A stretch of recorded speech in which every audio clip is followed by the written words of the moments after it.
Hi there guys, got a video here today on the FX DRS, and what I'm going to be doing in today's video is making a new moderator for the rifle. So I wanted to try a few different ideas with this mod, make it look a little different from the ones I normally make. So I'll get you a quick look over the unit here. Obviously it's not quite finished yet, I still do have to anodize it black to make it match the rest of the rifle. But I'm going to have to do that next week as I just didn't get time this week. So with that said, we'll get into the build process. With that said, we need to make a start on the mod, and the first thing I've gone ahead and done is just cut some raw aluminium. So these two parts here are just 50mm aluminium bar, then this part here is a thick wall aluminium tube, again just over 50mm in diameter. When all is said and done, the outside diameter of the moderator should be 50mm and it should be about 175mm long. Or in imperial measurements, that would be 2 inches in diameter and 7 inches in length. With that said, the raw aluminium at the moment weighs just under 1.5 kilograms, and I'm going to have to remove an awful lot of material to get it wet to where it needs to be. So with that all said and done, we'll go over to the lathe and we'll start work on the end cap, so this piece here. Right then, over at the lathe, and we're going to be starting off with the end cap. Now this is made from one of the aluminium slugs that you saw earlier, and this piece will screw onto the moderator core and secure the outer tube. Now I have made a few moderators on the channel before, and for the most part they follow a similar construction pattern, so instead of walking through the operations, I want to go over a few frequently asked questions I get on the moderator videos. So the first question that I get asked quite a bit is, can a moderator be 3D printed? And the answer to that is yes. You can 3D print a mod if you want. I have seen a few in person that look okay. Normally people 3D print the internals, then cover the outside using carbon fibre just to hide the layer lines. 3D printing does have some advantages over the aluminium construction. Typically speaking, the mod will be much lighter and you can print designs that cannot be made easily using subtractive manufacturing. The best use of 3D printing I have seen is to make or use an outer housing out of aluminium, then 3D print the internal baffles. I've done this a few times. I made a few baffle cores for the FX moderator, which for those not aware is just a hollow tube, and they came out very well. The new core quietened the rifle down a little. Now me personally, I wouldn't 3D print a whole moderator, as the threads in the back of the mod won't hold up over time. The plastic will stretch very easily, and after a few cycles of use, the threads will get pretty loose, but that's just me. It is entirely possible and it can work quite well. Another question that I get asked a fair amount is how to make the moderator as quiet as possible. Now there are a few ways to go about that. The easiest way is to make the hole running through the moderator as small as possible. For example, if you are making a moderator for a 177 rifle, you would want to make the hole as close to 4.5mm as possible. The problem with this is that you cannot always guarantee perfect concentricity between the moderator and barrel, so a pellet may travel through a 4.5mm hole. However, when it comes out at the end of the barrel, it may be slightly misaligned with the moderator and clip or hit the baffles. To combat this, a little clearance is given between the two pieces to allow for this. Now typically I drill all my moderators out to 6mm. This way they can be used on both 177 and 2.2 rifles, and there is no chance of them clipping. They are not as quiet as they could be, but it's a much more usable size. The quietest moderator I ever made was around 150mm long and 34mm in diameter. It had a 4.8mm hole running through the middle, and it was near silent on my FX Crown. However, it would only work on certain rifles. It worked absolutely brilliantly on the Crown, but when putting the moderator onto the impact, it clipped and couldn't be used. Another way to make the mod quieter is to make it bigger. The larger you can make the moderator, the quieter it will be. There are diminishing returns after around 40 to 50 mil in diameter and around 150 millimeters in length, but making the moderator bigger will give the air behind the pellet more room to expand in a controlled way, lessening the muzzle noise.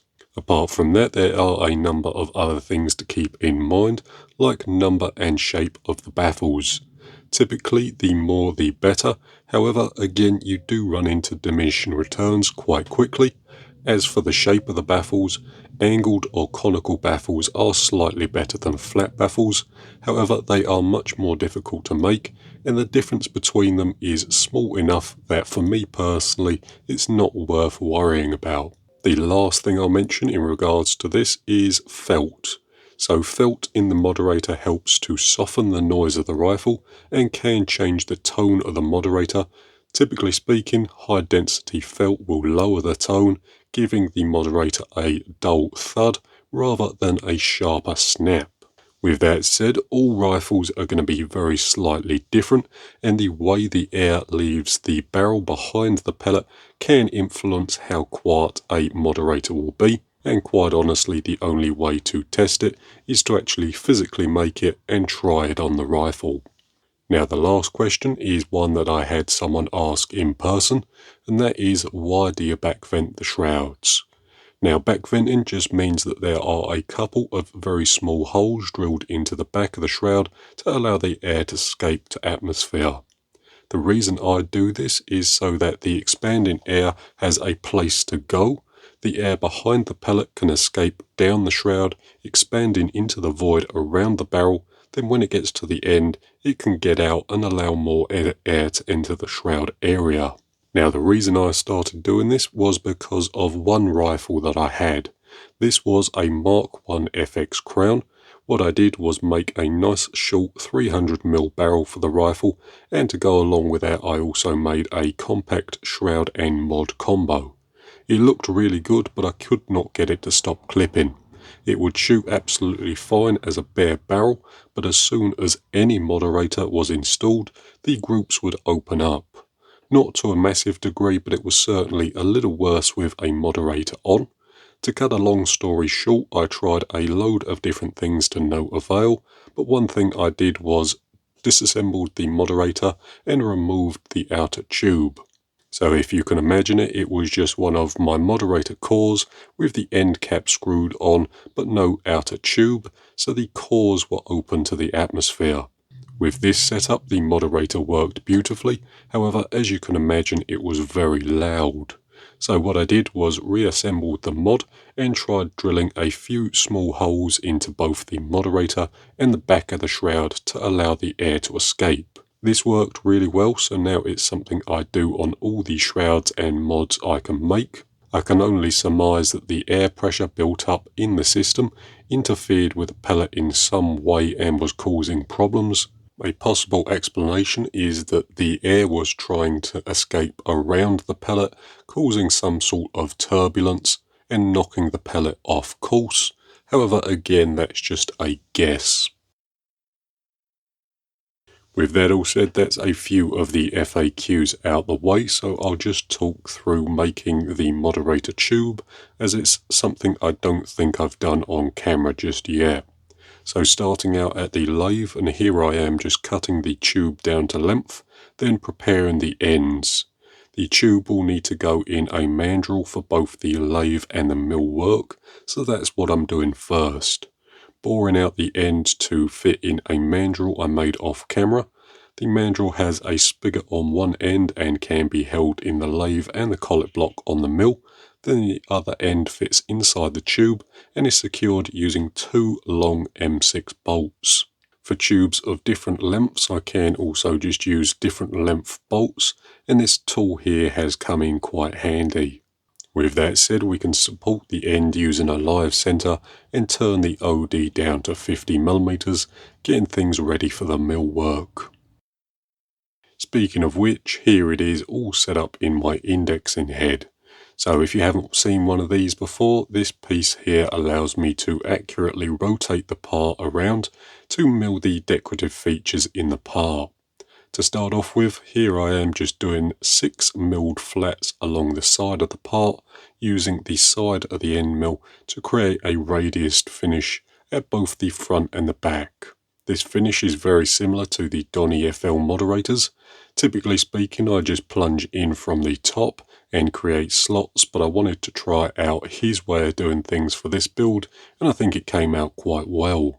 The last job was to mill the 18 slots around the back of the piece to create a sort of heat sink looking part around the rear of the moderator. Again, I wanted to try a few different things with this mod just to see what they come out like.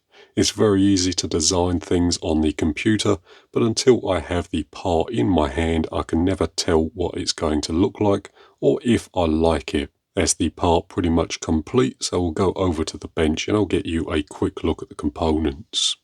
Right then, so there we have it. I've got the components here and I'll get you a quick look at them. So this part here is the core, my standard design. We have 2 O-rings around the piece here. These 2 O-rings aren't particularly for sealing anything off. They're just so that the aluminium tube doesn't rattle on the core when it's all installed. But there you have it. I'll get you a quick look at it there. Next up we have the end cap, so this piece here, and obviously this just screws onto the core. We have our M14 thread in this end, and we also have our decorative features around the front there. Then lastly we have the outer tube. So there have been a couple things done to this. So first thing I did was just board out the inside so it's a nice sliding fit over the core itself. I did that off camera just because it was a really simple job and you couldn't really see much as I was doing it anyway. The next part is just turning this decorative recess down the back end here. I meant to record this, but I just forgot to press the record button, and also drilled some holes in the back just as vents. The DRS doesn't have a working shroud, so the air is always going to be trapped in the moderator. It can't move back down the shroud, so the vents just allow the air to escape to atmosphere.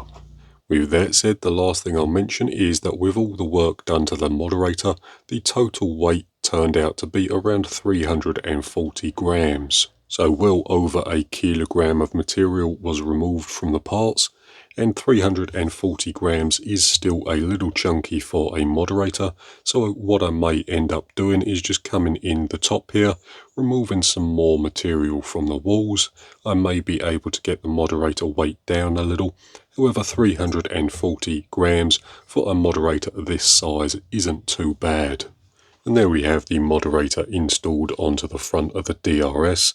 This DRS has been shortened, so I've cut the barrel down to around 350mm, and I think the moderator goes on the end there quite nicely.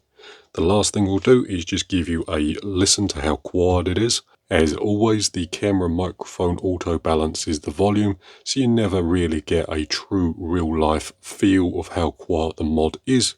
Having said that, the moderator itself is really nice and quiet, as you would expect it to be. It's 7 inches long and 50mm in diameter, so much bigger than sort of a commercially available mod, even making something like the BRK moderator look fairly small in comparison.